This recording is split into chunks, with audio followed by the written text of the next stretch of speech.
of your regenerate heart, your new heart from stone to flesh, from that point till death, it's a process of sanctification. And it's not a step by step, and it's not a process that you're always becoming a better person in your perception of like, I'm going to be doing good things now.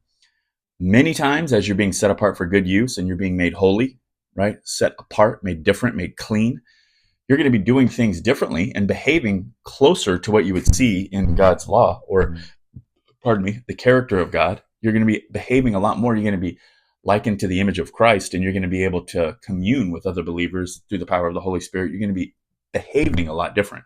But you don't always want to look at that as an infractionary system where you're making less infractions that are disobedient to God, but you're doing different things during this time.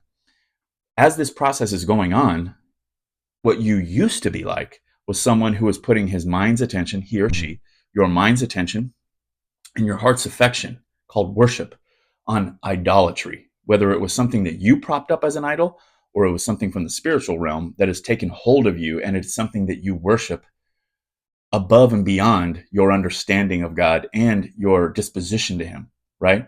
So when you are engaging in idolatry, you're in a spiritual war over glory. The glory should be directed to God. That's why he's a jealous God. He can be jealous without sinning. Of course, he doesn't sin, but for you and I, jealousy is a sin.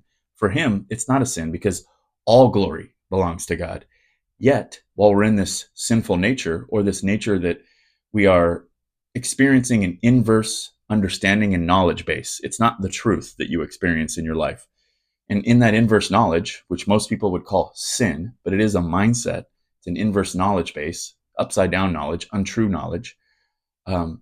You're directing all of your worship, or you're putting your mind's attention and your heart's affection, right? Not on God. You're putting it on things that you deem fit in your life, whether it's whatever, just fill the blank, whatever it is. It could be big or small. Maybe you just love to work a lot and you're putting your mind's attention and heart's affection there, instead of doing that as a product of your love for the Redeemer. And then you go work for him. That's different, right? Or maybe it's your family, right? Maybe it's your family that you put all your mind's attention and heart's affection on, right?